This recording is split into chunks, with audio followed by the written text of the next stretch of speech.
Satanée bestiole.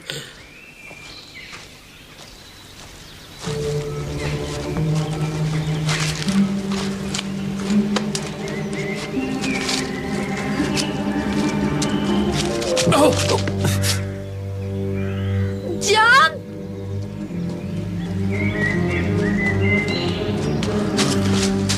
Je suis là, mon chéri, je suis là. Ce n'est rien.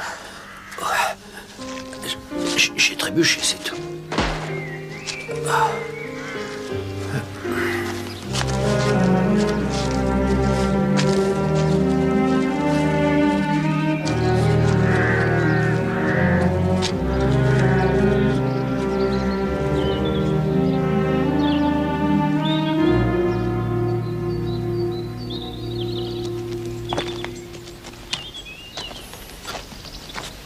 Vous ne devriez pas être déjà dehors. Vous savez ce que le docteur Bernard a dit? Votre opération est encore trop récente. Oui, je sais ce que le docteur Bernard a dit. Ne sortez pas, dormez le plus possible. Eh bien, c'est peut-être bon pour soigner le rhume d'un escargot, mais moi, ça ne me va... Oh,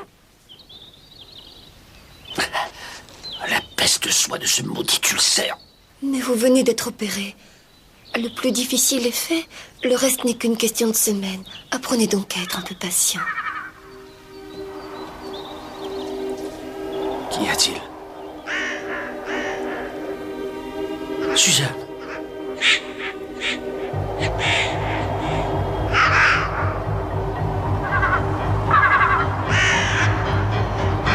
Là, dans les branches, c'est elle.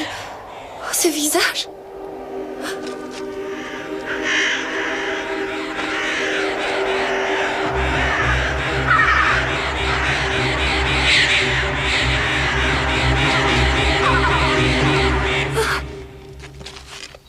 Vous l'avez entendu cette fois? Ne me dites pas que vous ne l'avez pas entendu. Cet effrayant ricanement de sorcière. Dans les branches. Je l'ai vu cette fois encore. Son visage.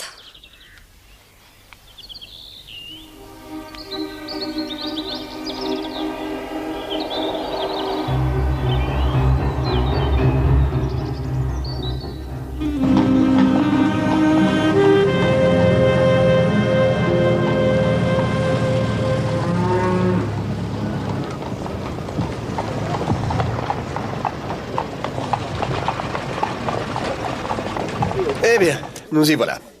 Comment s'appelle ce monsieur? Norton, Samuel James Norton. Soyez les bienvenus à mon hôtel. Oui. Oh, c'est le plus beau jour de ma vie. Permettez-moi de porter vos bagages. Merci, monsieur Norton. Nous avons reçu votre lettre ce matin et, comme vous le voyez, nous sommes venus aussitôt. 2 de mes meilleures chambres n'attendaient plus que votre arrivée, messieurs. Nous en remercions. Dans votre lettre, vous déclarez que 3 employés de ferme ont été empoisonnés et que la seringue du médecin local lui a été dérobée. Vous dites enfin que seul le grand Hercule Poirot saura résoudre ce mystère. Oui, monsieur. Murion, Presse, vous devez être affamé. N'avez-vous pas envie d'une bonne tasse de thé bien chaud? Oh, très volontiers. Une petite collation serait aussi la... Monsieur Norton, dans une affaire de meurtre, le temps a une grande importance. Veuillez nous énoncer les faits sans plus tarder, je vous prie. Oui, vous avez raison. Tout est là. Les 21 premiers chapitres, du moins.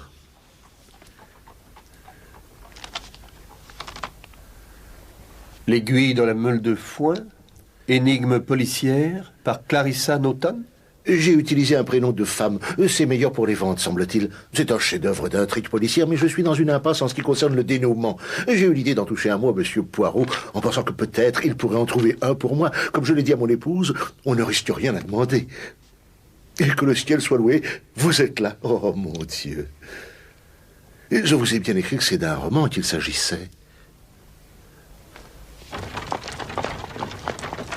Oh, mon Dieu, Astic, mais vous rendez-vous compte? Oh, mais nous avons parcouru 200 kilomètres. Et tout cela pourquoi? Pour une farce. Et pour couronner le tout, le prochain train ne part que demain matin. Oh, que ça sent mauvais ici.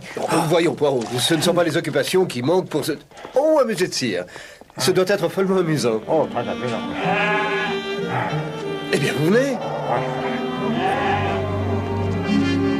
Authentique masque mortuaire d'assassin du pays.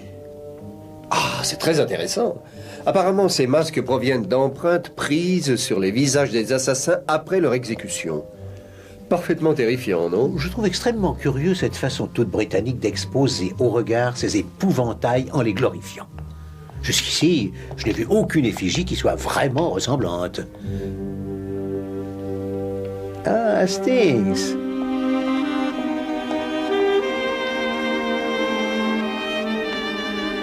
Excusez-moi, messieurs, nous fermons. Je dois vous demander de sortir. Eh bien, Hastings, vous venez. Non, le musée ferme ses portes. Non, parce que je Par voudrais vous ici, faire- je vous prie.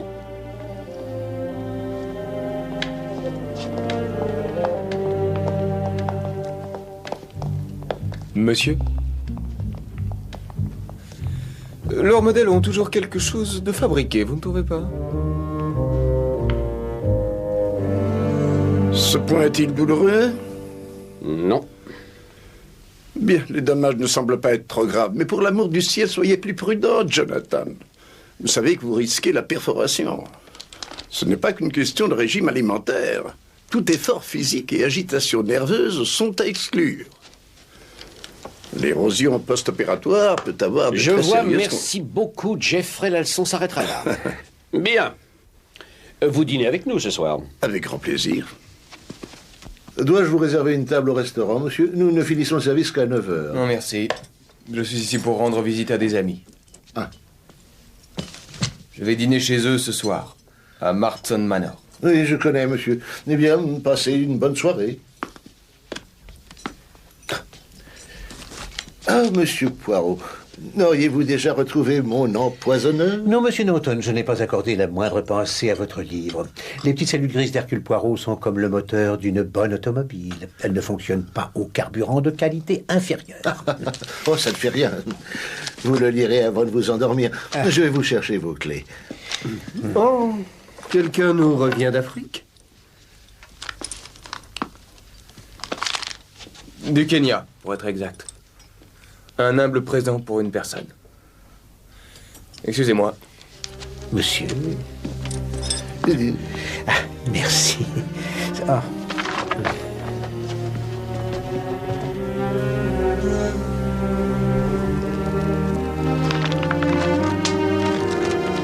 Je l'ai trouvé dans un des marchés locaux. Sa facture m'a séduit. Un objet qu'un autre artiste peut apprécier.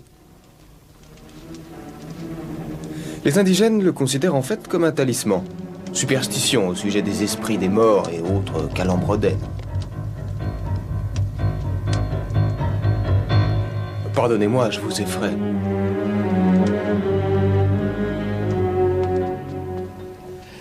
Andrew, venez que je vous présente Jeffrey Bernard, mon médecin. Jeffrey, le capitaine Black, un vieil ami de la famille qui nous arrive tout droit de l'Afrique de l'Ouest. Vraiment? Et où êtes-vous en garnison? Au Kenya, près du lac Victoria. Et si nous passions à table? Docteur, Un de mes cousins habite Nairobi. Il m'écrit régulièrement, ce qui me permet de me tenir au courant du développement de la situation. Notre suprématie semble bien précaire.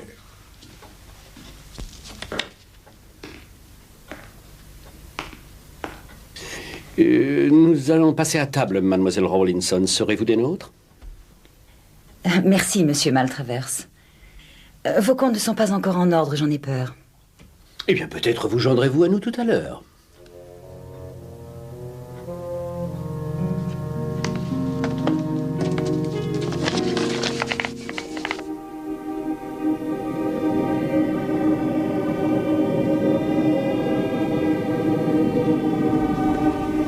qu'elle se moque de moi. Et alors, tout d'un coup, ça s'arrête. Comme si j'avais été victime d'hallucinations. Donc, pour résumer, vous affirmez qu'il y a ici, chez vous, le fantôme d'une jeune fille, dans les branches d'un arbre. On raconte que, voilà une 50aine d'années, une jeune adolescente s'est donné la mort sur ces terres. Déception sentimentale ou folie, personne ne le sait. Cette jeune fille est montée à la cime de ce cèdre bicentenaire qui est là dehors, et elle s'est jetée dans le vide. Au fil des années, les gens du village ont commencé à murmurer. Enfin, vous savez comment ces superstitions prennent naissance. L'expérience m'a montré que ces affaires étaient souvent des phénomènes d'autosuggestion. Quand on est persuadé d'avoir été témoin d'un événement paranormal, c'est souvent parce qu'on a été... Docteur Bernard, je suis sûre de ce que j'ai vu.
Je dois me rendre à la banque. Un détail à régler.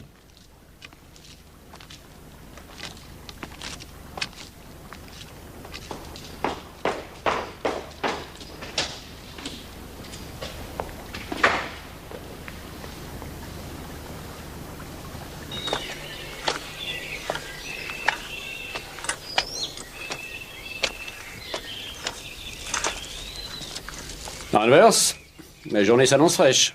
Jean, ici.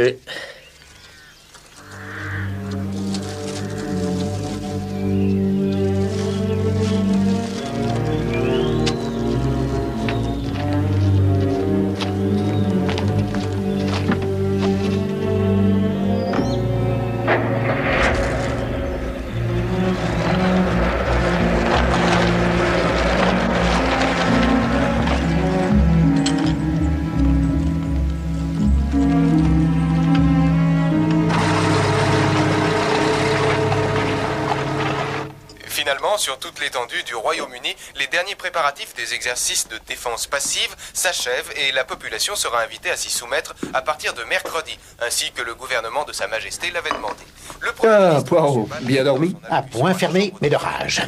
Je n'ai pas trouvé le sommeil de toute la nuit. Et en fin de compte, à 3 heures du matin, flan, en un acte de désespoir ultime.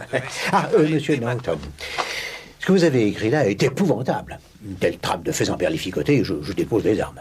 Tout le monde a un alibi irréprochable. Qui donc pourrait bien avoir commis ces meurtres? C'est là justement ce qui me pose problème.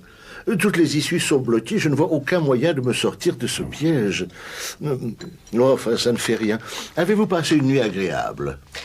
Non, monsieur Norton. Non, à vrai dire, j'ai passé une nuit affreuse. Oh. Quant à vos oreillers de plumes d'oie, on pourrait croire qu'ils sont rembourrés avec les oies elles-mêmes. On dirait que le capitaine Black a lui aussi passé une mauvaise nuit. Comment, chevalier? Il m'avait réglé une semaine entière d'avance hier soir. Et ce matin, à la première heure, il s'en est allé. Enfin, peut-être les fantômes l'ont-ils fait fuir. Hein. Alors, voyons votre petit déjeuner. Je vous propose du hareng fumé, tout frais d'aujourd'hui. Ma tisane et 2 tranches de pain doré d'un côté seulement, je vous prie. Des fantômes, avez-vous dit? Oui, on raconte qu'il y en a à Marsden Manor, où le capitaine est allé hier soir. La propriété est hantée. Les avez-vous vus de vos yeux? Ah non, je n'ai pas eu le loisir de les voir personnellement. Alors que savez-vous de leur fraîcheur? Pardon? Les harengs, voyons. Pardon. Oh, je suis sûr de leur fraîcheur. Nous avons 2 arrivages par semaine de Grimsby. Ainsi donc, c'est là le repère du mal désincarné, où rôdent les esprits des morts insomniaques. Grimsby? Marsden Manor. Monsieur Norton, mon petit déjeuner, je vous prie. Je vous rappelle que nous avons un train à prendre. Oui. Bon.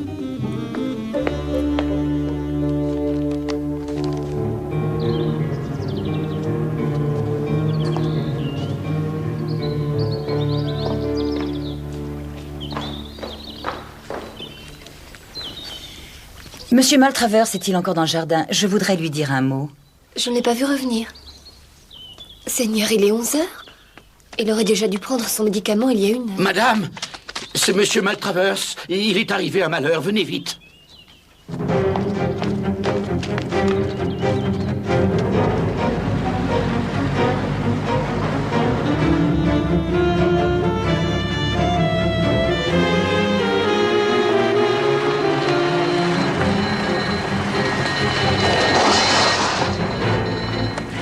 Laissez passer. Allons, rangez-vous. Que se passe-t-il encore? C'est une urgence. Reculez donc. Allez! Avez-vous entendu ce que je vous ai dit? Reculez. C'est... John. C'est Hercule Poirot. Là, en chair et en os. Nous n'avons touché à rien, monsieur. Je l'ai trouvé comme il est là. Merci. Docteur Bernard nous avait prévenus. Il se pouvait que l'ulcère s'aggrave et provoque une hémorragie interne. Il a dû s'étouffer avec son propre sang. Si seulement il avait écouté et suivi les conseils de son médecin. Le destin est si cruel, parfois.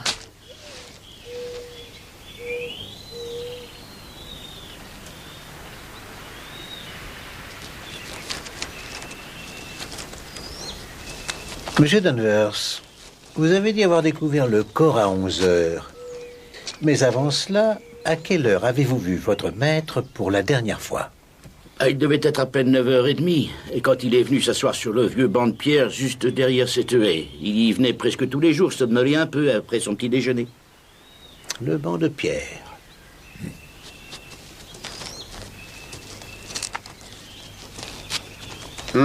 Bien jeune pour être veuve.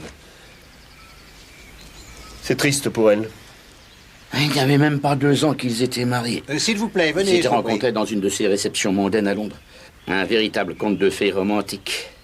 Jamais il n'y eut plus amoureux sur cette terre. Et l'autre dame, qui est-elle? Miss Rollinson. Oh, ils se connaissaient depuis très longtemps. Il l'employait comme secrétaire depuis, je ne sais pas, une 20aine d'années. Enfin, je dis secrétaire, c'est pour ainsi dire elle qui dirigeait ses affaires. S'il avait de nombreuses qualités, l'organisation n'en était pas une. Un spectacle affreux, en tout cas. Avez-vous remarqué son regard? C'est à croire qu'il venait de voir un fantôme.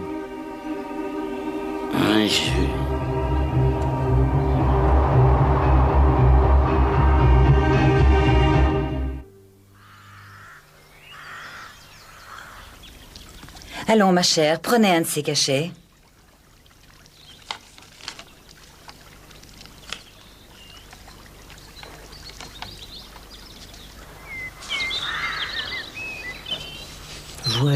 Voyons.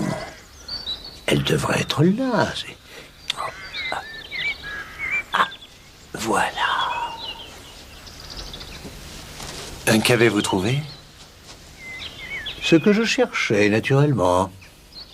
Vous avez l'œil, dites-moi. Oh, regardez-moi ça.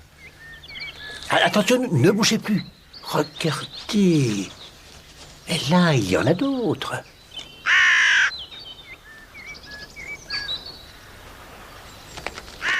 Oh, vous semblez perplexe. Et quel est le problème, enfin? Le pauvre homme avait un ulcère, il ne prenait aucune précaution, vous avez entendu l'ambulancier, hémorragie interne, il s'est étouffé avec son sang. Certainement, Hastings, c'est la conclusion la plus évidente. Peut-être même est-elle trop évidente. Vous avez sans doute remarqué les petits sillons que l'on voit sur le gazon. Non? Quel sillon? Ainsi que la boue accumulée sur les talons de ses chaussures. Additionnez ces 2 faits, Hastings, et vous obtiendrez le plus déconcertant des résultats. Du banc où il se trouvait, le corps sans vie de M. Maltravers a été traîné jusqu'au pied de l'arbre. Mon Dieu, je crois qu'il est temps d'appeler notre ami l'inspecteur Japp à Scotland Yard.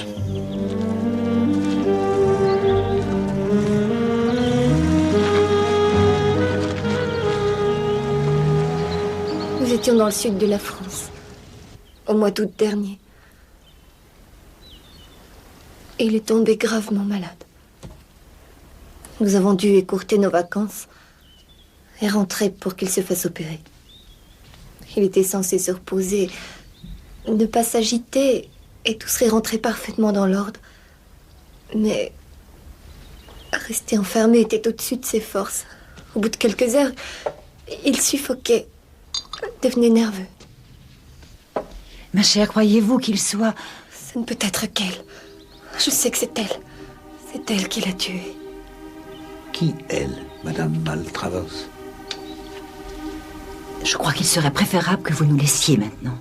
Elle est toujours en état de choc. Et vous là-bas dehors, dans le cèdre, l'affreux visage de la jeune fille au rire moqueur. C'est ce qu'il a vu. C'est à cause de cette vision qu'il est mort de terreur.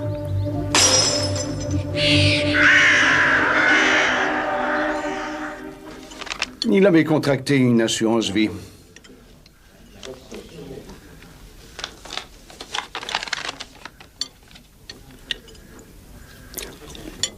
« 50 000 livres. Ah, c'est en effet une somme substantielle, inspecteur. Réfléchissez, Poirot.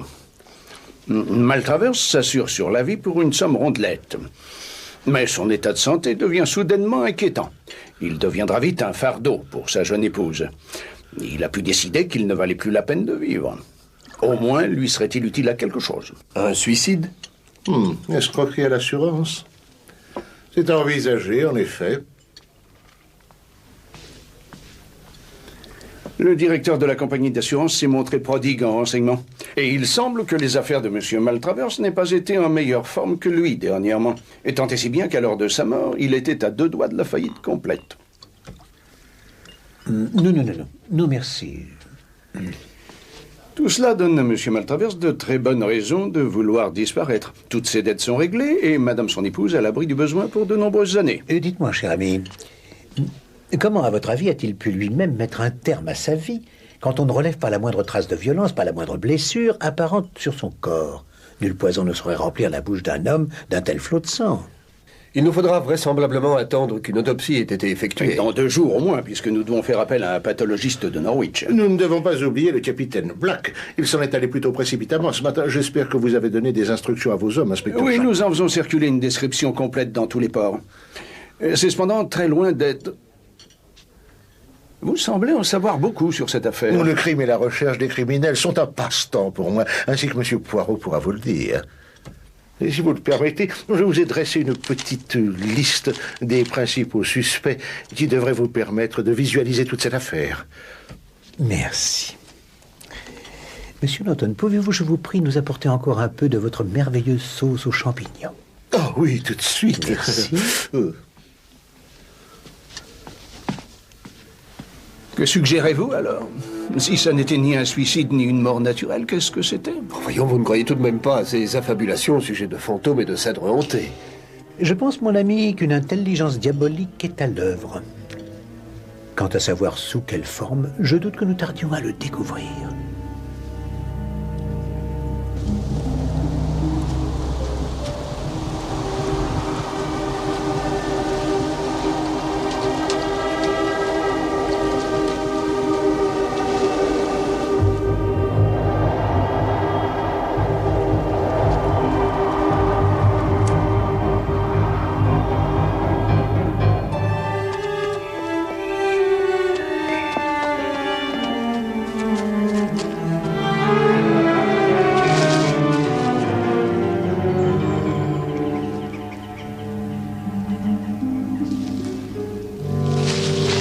Si Rebecca Mary Marston, non pas morte, mais simplement endormie. Et il leur arrive parfois de marcher en dormant, n'est-ce pas? Et tels les remords de nos fautes passées, ils reviennent toujours nous hanter. Vous me croyez folle, complètement insensée, à cause de ce que j'ai dit ce matin. Pas du tout, Madame Maltravers. Non, je crois tout comme vous qu'il s'est passé quelque chose dans vos jardins. Quelque chose d'assez terrifiant pour tuer votre pauvre mari. Ce ne sont pas seulement les jardins, Monsieur Poirot. Je ne vous ai pas tout dit. Il y a à peine une dizaine de jours. Il devait être 11 heures. Nous allions nous mettre au lit.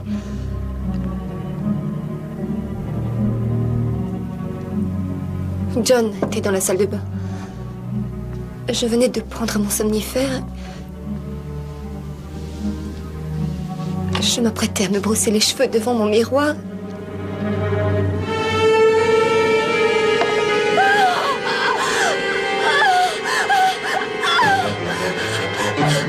C'était le sang de cette jeune fille, j'en suis certaine. Et dites-moi, madame, votre mari faisait sa promenade matinale dans le parc, mais le voyiez-vous de la fenêtre? Je l'ai vu sortir. Ensuite, il a disparu de ma vue en tournant le coin de la maison. Je travaillais à une aquarelle des pelouses sud. Et lui allait toujours s'asseoir sur le vieux banc de pierre près de l'ail. Du côté est de la demeure. Oui. Et la secrétaire de votre époux, Mademoiselle Rawlinson? Elle était à la banque. Elle y est partie vers 9h30. Et on est revenu à 11h. Je venais juste de finir ma peinture. Je crois que je nettoyais les pinceaux quand elle est arrivée. Elle a dit qu'elle voulait voir John. Et c'est à ce moment que Danvers est venu nous annoncer. Excusez-moi, Monsieur Poirot. Excusez-moi. Madame...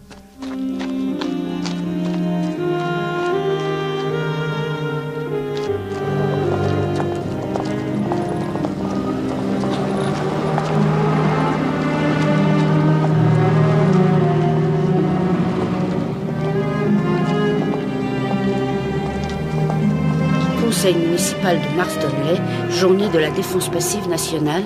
Soyez prêts. S'agit-il vraiment d'une urgence? Le docteur doit se rendre au chevet de patients grabataires ce matin. Je vous en prie, madame, dites au docteur qu'il s'agit d'Hercule Poirot. Je suis sûr qu'il faudra... Plaisir de ne pas vous revoir, jeune fille.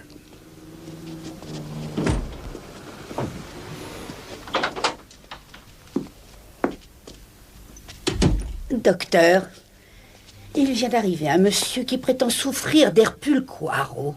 Apparemment, il pense que c'est très sérieux. Ah! Oui, merci, Margaret. Faites-le entrer. Merci beaucoup. Ah, Monsieur Poirot. Bonjour, docteur. J'aimerais avant toute chose vous présenter mon associé, le capitaine Hastings. Le capitaine. Enchanté, docteur. Prenez place. Merci.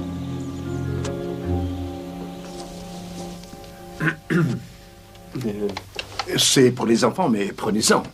Merci.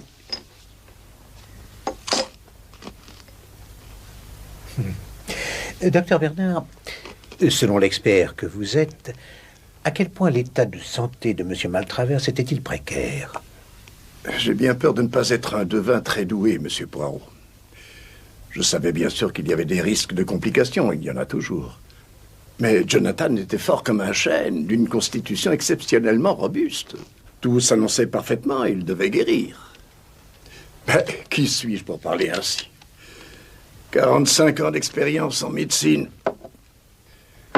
Et parfois, je me dis que je n'ai rien appris. Très mauvais pour les dents, vous savez. Vous avez aussi prescrit des médicaments à Madame Maltravers? En effet, ça m'est arrivé. Des somnifères, des choses de ce genre. Elle souffrait quelquefois de... C'est étrange. Que se passe-t-il, docteur Bernard? Le chloroforme. Un flacon de 150 millilitres disparu.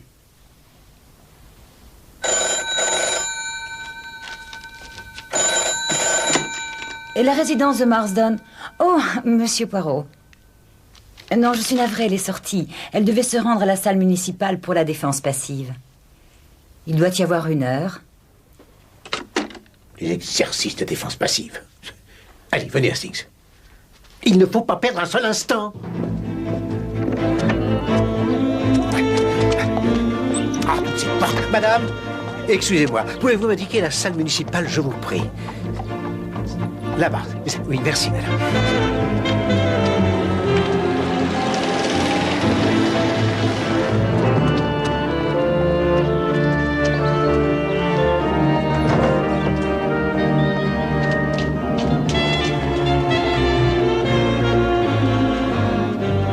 Astérix.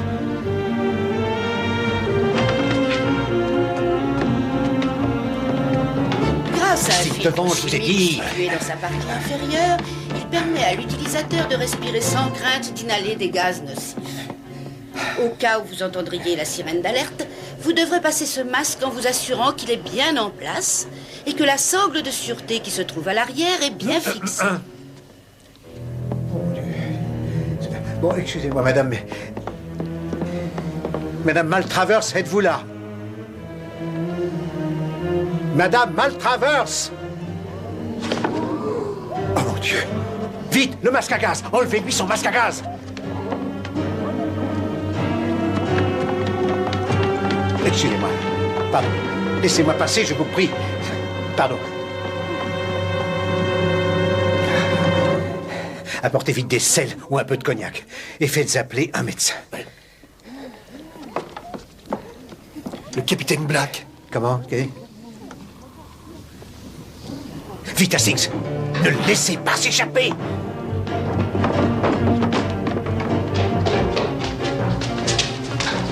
Vous semblez bien pressé, cher monsieur.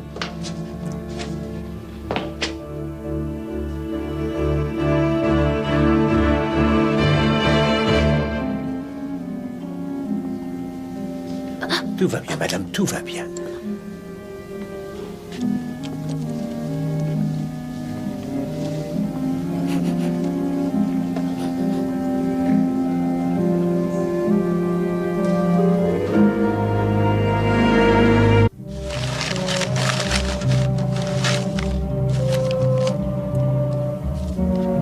Monsieur.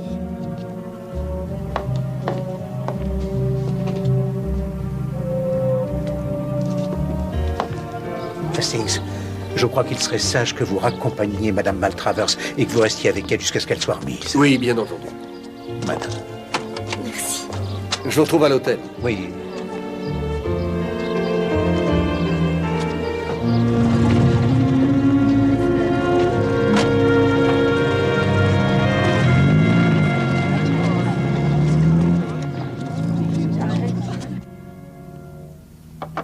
Pourquoi avez-vous essayé de vous enfuir, capitaine Black? Je n'essayais pas de m'enfuir. Je descendais pour offrir mon aide. Ce n'est pas moi qui ai rempli ce satané masque de poison. Pour l'amour du ciel, je ne pourrai jamais faire à Suzanne quoi que... Je suis innocent. Et dans ce cas, peut-être pouvez-vous m'expliquer pourquoi vous vous êtes volatilisé à peine quelques heures avant la mort de M. Maltravers? Où vous avez passé ces dernières 24 heures? Et les raisons de votre réapparition soudaine au moment même où l'on attentait à la vie de sa veuve?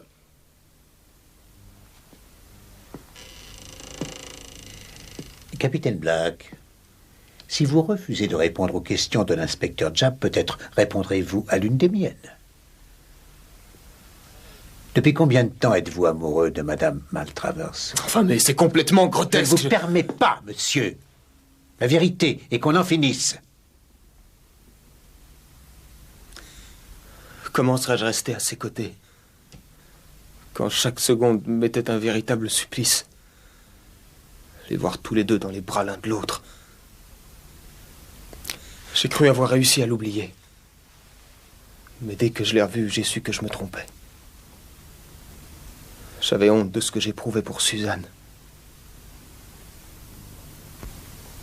J'ai pris le premier train pour Tilbury le lendemain matin, avec le projet de retourner en Afrique pour ne plus jamais revenir. J'ai appris par le journal que John était mort. Je me devais donc de remettre mon voyage à plus tard. Mais oui, bien sûr. Le journal, c'est évident. Dites-moi, capitaine Black, le soir de votre arrivée à l'hôtel, vous aviez un paquet emballé dans un journal, n'est-ce pas? C'est exact. C'était une statuette africaine, une sorte de talisman trouvé dans un marché dans une ville de Kenya. Si ma mémoire est bonne, vous avez dit en le reprenant que c'était un présent pour une personne. Pour Suzanne, c'est exact. Je ne pouvais hélas pas savoir que ça lui causerait une telle émotion. Je ne la savais pas aussi superstitieuse sur le chapitre. Mais est-ce vraiment important, Poirot? Si c'est important, inspecteur, sans doute. Puisque ce n'est rien moins que la clé du mystère liée à la mort de Jonathan Maltravers. Les couleurs que vous avez utilisées sont tout à fait exquises. Vous avez vraiment beaucoup de talent, Madame Maltravers. Merci beaucoup. Êtes-vous sûr d'aller mieux maintenant? Après une aventure aussi éprouvante. Un peu de calme et de silence, voilà ce dont elle a besoin. Elle est entre de bonnes mains ici, n'est-ce pas, Suzanne?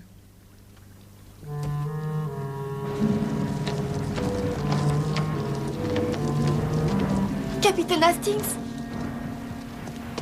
je voudrais vous offrir ceci pour vous remercier de votre aide. Oh, je ne sais que dire, je suis très flatté, mais vous êtes sûr que ce... Endurer cela encore un soir est au-dessus de mes forces. Enfermée seule avec elle. Mademoiselle Rollinson? Je ne comprends pas. Mon mari et elle avaient eu une liaison, il y a bien longtemps maintenant. 10 ans peut-être avant notre mariage. Je suis sûre qu'en ce qui concernait John, tout était fini, mais... il y a quelque chose en elle. Après tout ce qui est arrivé, j'avoue que je ne sais plus. Tout d'un coup, je la trouve menaçante. Je vois. Revenez ce soir pour dîner, capitaine. Vous et Monsieur Poirot. Je serai rassurée si vous êtes là.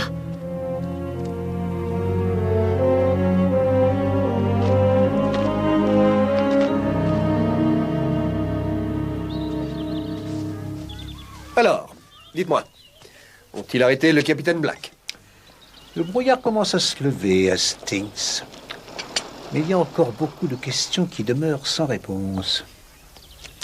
Donc, j'ai devancé l'heure du déjeuner. Cette salade composée est extrêmement nutritive pour mes petites cellules grises. Mais quelles sont vos conclusions? Maltravers a-t-il ou non été tué? Eh oui, Hastings, il a bien été tué. Brutalement et de sang-froid.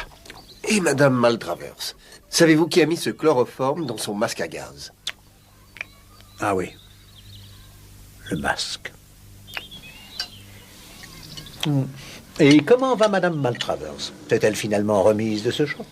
Oh, oui, tant bien que mal. Oh, à vrai dire, elle insiste pour nous inviter à dîner ce soir à Marsden Manor. La perspective de passer une soirée de plus seule avec Mademoiselle Rollinson semblait la plonger dans... N'est-ce pas là l'aquarelle peinte par Madame Maltravers le jour du drame? Ben si. Les pires soupçons trouvent donc confirmation. Regardez, Hastings, tout est là. Ce tableau éclaire toute l'affaire. Vous ne remarquez rien? Ah, un vrai Poirot, ce n'est qu'une vue des jardins à mes yeux. Les œufs. J'y suis maintenant, les œufs cassés. Elle doit y être encore. Comment ai-je pu être aveugle à ce point? Monsieur Poirot, inspecteur Japp au téléphone, il appelle du commissariat. Il semble que le mystère reste entier. Ah, Poirot. Je ne doute pas de vous intéresser en vous communiquant les conclusions du médecin légiste après examen du corps. Selon lui, ce qui en réalité a tué Jonathan Maltravers fut... Et comment diable savez-vous cela? Nous n'avons pas une minute à perdre, inspecteur. Dites-moi, est-ce que l'agent de police qui était posté dans les jardins de Marsden Manor y est encore? Bon, alors écoutez-moi bien. Il faut lui faire parvenir les instructions suivantes.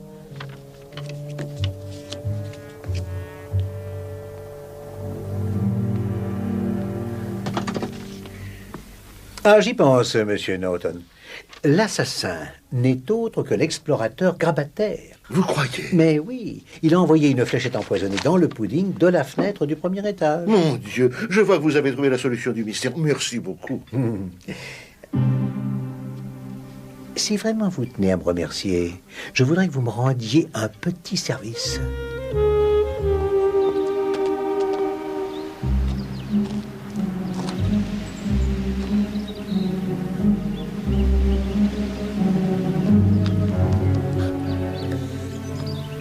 Suzanne, je suis désolé. Il fallait que je revienne. Vous comprenez? Oui, c'est très aimable à vous, capitaine.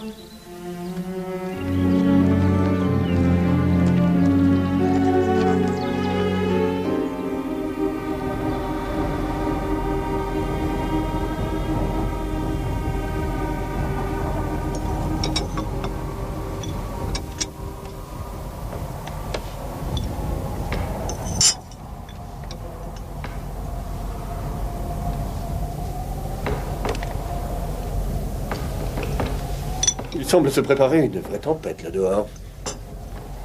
Eh bien, Hastings, les forts coups de vent n'ont rien de surprenant à cette époque de l'année. C'est fort pour réveiller les morts.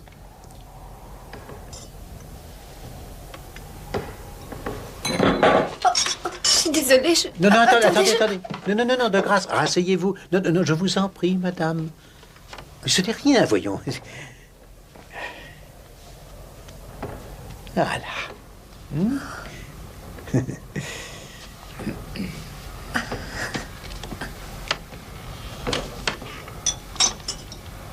Oh mon Dieu. Que se passe-t-il? Mais c'est le vent, madame. Rien de plus. Non. Cette porte était verrouillée. Je l'ai verrouillée moi-même avant le dîner. Il est tout simple... Ah!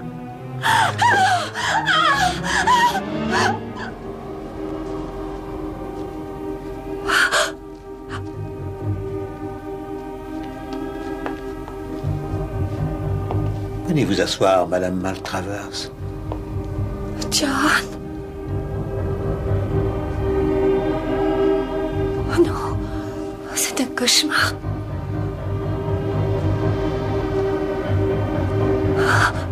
Madame, votre main vous saignait? Oh non. Oh non, monsieur Poirot. Je ne saigne pas. C'est le sang de mon mari. J'en ai les mains couvertes. Parce que...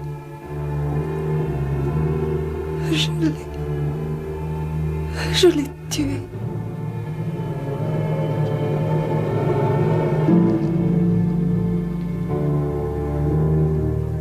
Hastings, lumière, je vous prie. Lumière. Inspecteur Japp. Êtes-vous satisfait, inspecteur? J'ai bien peur que tout ne soit fini pour vous, madame Maltravers. Entrez. Vous avez joué votre rôle à la perfection. Monsieur Norton. Oh, quelle merveilleuse aventure à raconter à mes petits-enfants. Comment j'ai aidé Hercule Poirot à résoudre l'une des affaires les plus mystérieuses de sa carrière. Merci encore, monsieur. Allons, Blens, emmenez-la.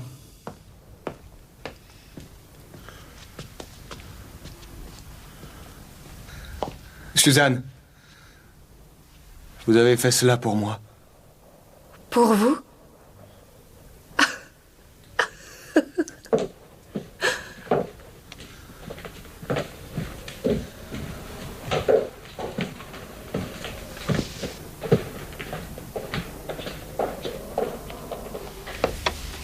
Mon Dieu, je n'y comprends rien. Ce masque. Un moulage de cire, mademoiselle, pris directement sur le visage du défunt. Un accessoire bien macabre, certes, mais aussi nécessaire au succès de notre petite mise en scène. Mais le sang. Ce n'était que quelques gouttes de peinture que j'avais pressées dans sa main quelques secondes auparavant. En fait, il s'agit de la même peinture que celle dont elle s'est servie sur le miroir de sa chambre.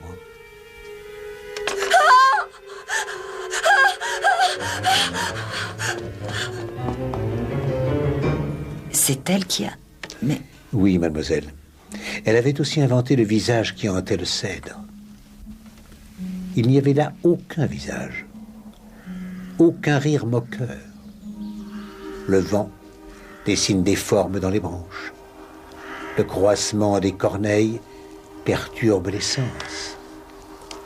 La graine de l'angoisse, une fois plantée, pousse très vite sur le sol fertile de l'imagination. Mais pourquoi? Tout simplement pour inquiéter son époux et le conduire peu à peu à sa dernière demeure. Souvenez-vous, mademoiselle, que son état de santé est encore très précaire après son opération. Donc, et cela madame Maltravers ne l'ignore pas, une forte émotion ou un grand choc serait on ne peut plus désastreux pour sa condition. Alors voilà, elle aura ses 50 000 livres et se sera enfin débarrassée de l'homme qu'elle a épousé uniquement pour sa fortune. En devenant sa femme, elle ne pensait pas du tout que Maltravers avait encore de nombreuses années devant lui. C'est pourquoi elle a décidé de prendre des mesures radicales. C'est juste. En utilisant la petite carabine. John? Vous êtes parti à la banque, mademoiselle Rollinson, et M. Danvers s'était occupé dans une autre partie du jardin. Elle saisit l'occasion. La petite carabine de chasse avec ses plombs minuscules était l'arme du crime. L'arme idéale.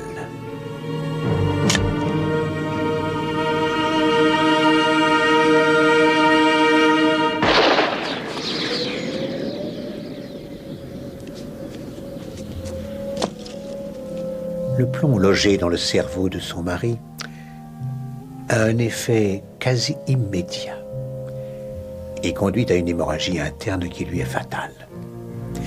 Elle dissimule provisoirement la carabine dans la haie. Elle renverse alors un nid et des œufs de corneille. Son projet de revenir chercher l'arme plus tard sera contrarié par la surveillance des lieux qu'exercera un agent de police.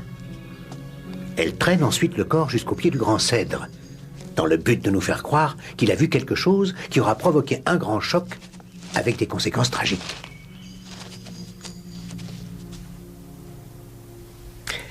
Hélas, voilà qu'arrive Hercule Poirot et avec lui la panique, parce qu'elle sait que j'ai aussitôt flairé le meurtre. Elle se livre à la maladroite mise en scène du chloroforme dans le masque à gaz. Mise en scène par laquelle elle voulait nous convaincre de ce que sa propre vie était en danger. Cela de façon à ce que nous ne croyions pas une minute qu'elle ait pu commettre l'abominable meurtre de son pauvre mari.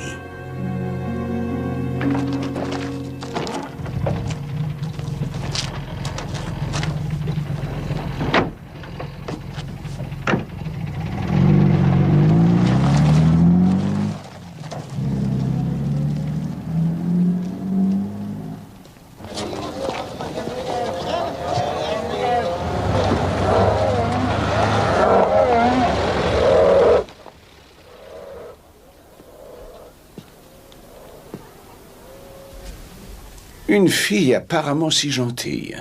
Qui eût cru qu'elle pourrait jamais imaginer un crime aussi atroce? Vous vous trompez, inspecteur. L'idée n'était absolument pas d'elle. Elle lui a été soufflée par son admirateur de toujours, le capitaine Black. Vous ne voulez tout de même pas dire qu'ils étaient complices? Non, Hastings. Souvenez-vous du journal. Quelqu'un qui nous revient d'Afrique. Ce journal qui enveloppait le présent du capitaine Black. Sur la première page, on pouvait lire un court article au sujet d'un fermier africain qui s'était donné la mort de la même manière, un coup de carabine de chasse dans la bouche. Suicide tragique d'un fermier. Vous n'avez donc pas remarqué les gros titres? Ah, Hercule Poirot, lui, ne laisse rien passer, se souvient de tout. Et le tableau de Madame Maltravers? Les ombres, Hastings. Elles avaient toutes été peintes dans le mauvais sens. Vous ne remarquez rien? La vraie Poirot? Madame, il est arrivé un malheur, venez vite. Si vraiment elle avait reproduit la vue sur les pelouses sud avant midi, comme elle l'a prétendu, les ombres auraient été peintes de la gauche vers la droite. Ah, alors elle avait déjà peint ce tableau auparavant pour se donner un alibi? C'est ça. Nous ferions bien de nous mettre en route, nous allons manquer le train. Oh, non. Bah, voyons, inspecteur, il est encore très tôt et cette exposition est tout à fait remarquable. Être immortalisé d'une façon aussi exceptionnelle, oh, quel honneur. Je me demande quelle surprise nous réserve ce côté-ci. Oh, c'est très impressionnant. Vraiment incroyable. C'est l'empreinte d'un maître. Une véritable œuvre d'art. Regardez ses cheveux noirs et bouclés. Et il a même ses petites fossettes sur les joues. On devrait créer un prix pour récompenser un tel travail. Tout à fait d'accord.